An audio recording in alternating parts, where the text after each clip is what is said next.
Hello, it's Sabrina. Tonight, I want to talk about rejection. Yes, rejection. Now, you're probably wondering where my fabulous tree of life is. I am actually upstairs in my bedroom tonight. We're doing a raw and real broadcast tonight.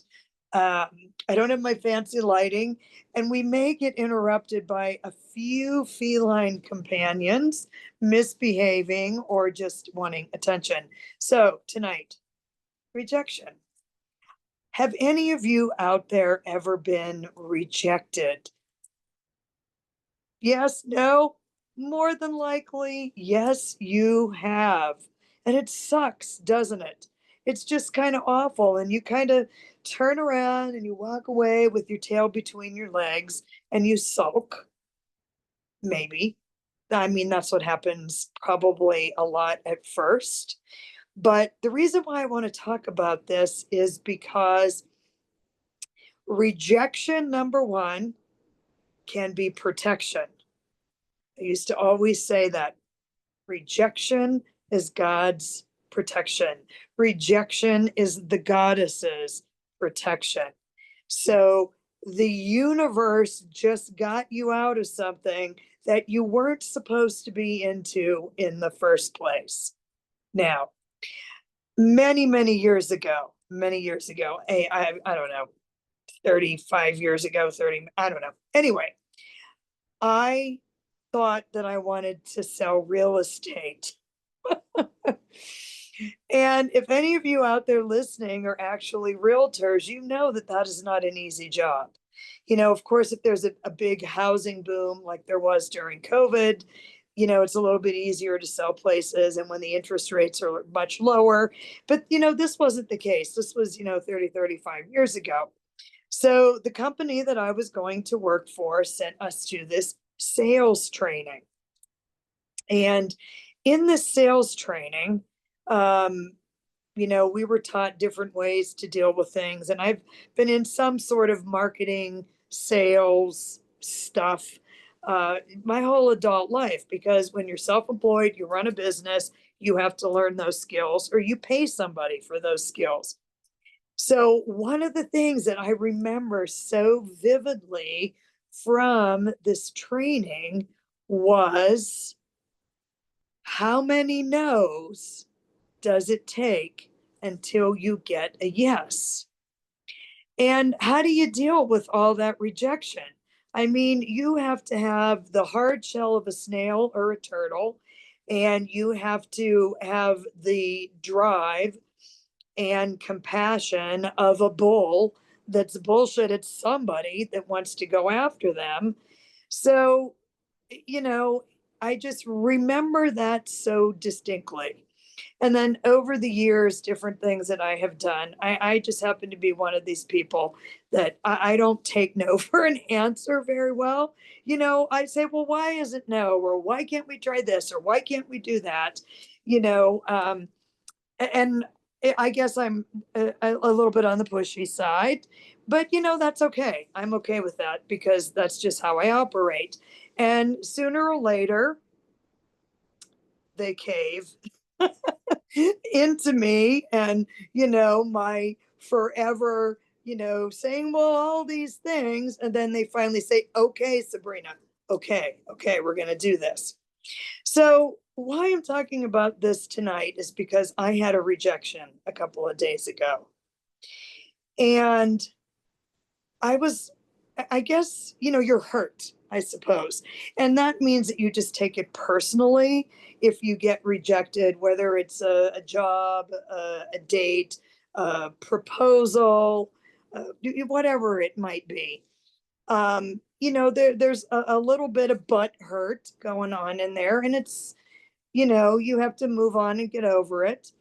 And so when this happened to me a couple of days ago, I was all of those things. I don't want to say I was miffed. I want to say I was just disappointed because I had hopes for this particular situation and it just didn't happen, and there was two or three other situations that happened earlier this year. And as I look back on those, now I'm delighted. And that rejection was my protection. Now, also, another way of looking at rejection is just a change in direction. So, these rejections I got earlier in the year, as I look back on them, and this situation is coming up that I'm going to have to deal with it, and they're going to get the rejection this time. I love that. But at any rate, I look back on this and I'm like, it would be so different if they would have said to me, "Oh, yeah, that's a great idea, Sabrina. We're going to figure out a position for you to do this. And, let's work with the team and we're going to do X, Y, and Z." And now I'm sitting back here thinking, oh my goddess, I'm so happy that didn't happen. I'm delighted. I'm thrilled. As a matter of fact, I'm thrilled at everything that I proposed to this particular company that they just kept either rudely ignoring me, so zero decorum there, or, just, how people blow you off and they're not interested. And rather than saying, this is why we're not going to do this, but thank you very much. If we change our minds, we'll get back to you. And I'm okay with stuff like that. But, this was a situation that it was not handled well.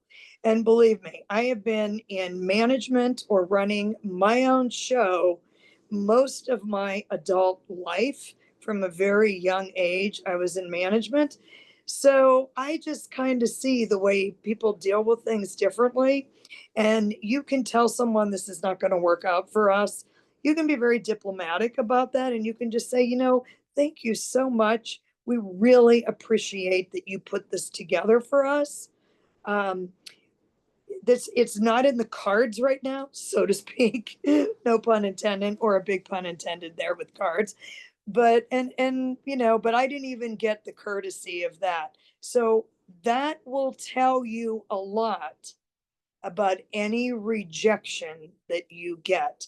So if you get a rejection where they do not have the courtesy, the professionalism, or the decorum to respond to you and at least thank you for your time and say, this isn't going to work out for us at this time, but we just want to know that we are so happy that you are that interested in whatever your proposal was. So don't analyze a rejection saying that there's something wrong with you. Analyze a rejection of any kind as to how did they respond to your ideas, your proposal, your whatever, and that will tell you a whole lot about if they're even worth your time worrying about that rejection. Okay. So that's one thing I wanted to talk about. I've got my phone here and there's something on my phone that I want to share with you. So I have to make sure it stays turned on. Anyway, by the way, I made this headboard here. So I'm actually upstairs in my bedroom and my nickname is MacGyver, by the way. I build things, fix things, and do all kinds of things. But anyway, I built this thing. So back to rejection. So I got an email this couple of days ago, and it was a rejection. It was, thank you, but I can't right now because of XYZ. Now, I was a little hurt because I was so excited about this. And then so I was, I started to think, and I said, the situation is such that I understand why they couldn't do, my suggestion or offer. I totally got that. But there's that little kind of weepy, oh, they don't want me. Nobody wants me. Oh, what am I going to do? My life is over. Well, it's not that bad. But, I did have a little bit of that kind of, I was very sad. And then I was about sad for about 10 minutes. So that 10 minutes, it took me to remember the sales training that I took, I don't know, 30 years ago, maybe even more ago. And I remember how they talked about rejection and that you had to have a tough skin and that you had to, you know, keep trying, keep knocking on doors, and, 20 are going to slam in your face. But the title of this talk is How Many No's Does It Take to Get One Yes? And in this sales training, what they told us that it was going to take 20 no's before we got one yes. So when I had this little, mini setback, I was kind of sad because I kind of thought for sure this would work out. And then it didn't. I had my 10 minutes of, my little pity party. And then I remembered the sales training. And then I'm like, you know what? It's okay, Sabrina. It's okay. Because somebody had to say no. And you're going to get so many more yeses. And it's going to be okay. So I really did forget about it. And I went on with my day. And I kid you not, in an hour, I got another person that got in touch with me saying, Sabrina, we want you to XYZ. And I'm looking up at the universe and I'm like, it's a fantastic idea to not get all upset when things don't quite go your way. And rejection is not pleasant, but you've got to remember that 20 no's equal one yes. Rejection is often protection. Rejection can be just a simple change in direction. And I want to tell you that because of these rejections I got earlier in the year, I got one pretty much in February, then I got another one the end of March, and then I don't know, I think it was the end of May, the middle of May. So that was three. Three strikes, you're out. And next week they are out. But anyway, then I get to give some rejection. I'm not vengeful. I swear I'm not. But anyway, so when I was thinking about this little talk, I started thinking about it, a couple days ago, and I just haven't had time to get on here because I do have a real job and I'm busy with this channel, building it I'm doing the back end work. But anyway, so I was looking on Facebook today and I found a fantastic story. And that's why I have the phone here. So I'm going to share a couple little things with you. And this story is all about rejection. So this is a story about Estee Lauder. Now, if you're not familiar with who Estee Lauder is a massive cosmetic company. And Estee Lauder was a real person. And when she was in her 30s, she started selling these homemade creams that were from her uncle's formulas or what have you. And she started knocking door to door. Now, you can imagine you would do something along these lines, cold calls, sales calls, knocking on doors, cold calling is what we would call it these days. So she knocked on doors, selling her creams. And of course, let's see, what year did this all start? It doesn't have a year that when she started. She was in her 30s, so this was probably, I don't know how old Estee Lauder is. You can look that up on Google. Google knows everything. So she was in her 30s, so maybe this was 40 years ago. She went door to door, and everyone said, you're dreaming. Women don't build companies. You have no business experience. Cosmetics, they're too competitive, blah, blah, blah, blah, blah. Department stores don't want your stuff. The long and the short of it is, she kept at it. She would meet people on the street, give them a sample of her creams, on the restaurant, everywhere she went. She was giving samples of her creams and talking to people, this and that. And long and short of the story is she tried to get into Saks Fifth Avenue. And they were just like, yeah, thanks, but no thanks. At least they met with her, which is more than I can say for what happened to me the first 6 months of this year. But that's okay. I digress. Let's move back to Estee. And I love Estee Lauder, by the way. Not that you'd know it, but anyway. Um, so finally, what she did is she threw this big party at the Waldorf. She invited all these hoity-toity people, gave samples to everybody, and they all went screaming into Saks and said, "Why don't you carry this product?" And the rest is history. So what I didn't know, which is very fantastical here, but this is great, Estee Lauder launched Clinique. Clinique is part of Estee Lauder. Prescriptives. Prescriptives is also under Clinique and Estee Lauder. And today, this woman that they said you have no business experience, you have no business even doing this, cosmetics is too competitive, forget about it, you're a woman. Estee Lauder operates in more than 150 companies. They have generated over $15 billion in annual revenue. And she got rejection after rejection, but she did not stop. Okay. And what she said at the very end of this, okay, so she's the one that said rejection can just be a change in direction. But what she said here, and this is what I'm going to close with tonight. I don't have any cards up here tonight. I just said, I want to talk about this tonight. And I just came up here and sat down, and here we are.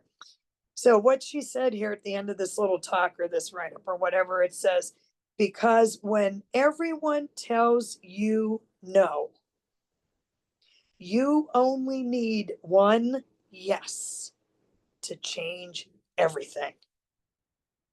So I want all of you out there tonight in my lounge room here. I want you to, if you've been rejected, I'm sure you have for whatever reason, but if you get rejected for something else coming along, if you have a big proposal that comes up or you're on a dating site, boy, you got to have a tough skin to be on a dating site. I run from those. But anyway, whatever, job, proposal, dating site, suggestion, what have you. And you get rejected. Don't be sad. This last 6 months of rejection was, now I see the light. Just think to yourself, rejection is protection.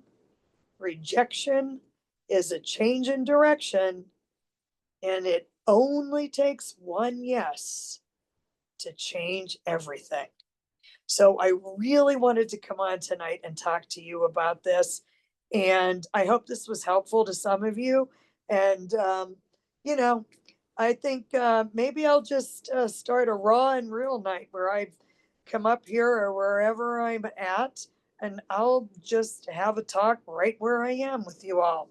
So I hope you enjoyed this. It would be absolutely awesome if you would subscribe to the channel, click that like button, comment on the video. This all helps the algorithm. I'm new on YouTube. I'm not new to these talks, and I'm certainly not new to talking, am I? But anyway, thank you very much for being here, and have a good night. And I'll see you tomorrow or the next day in front of my beautiful tree of life. And all of the content on this channel is for spiritual and entertainment purposes only. Just a little reminder. Thanks for stopping by, and I'll see you soon.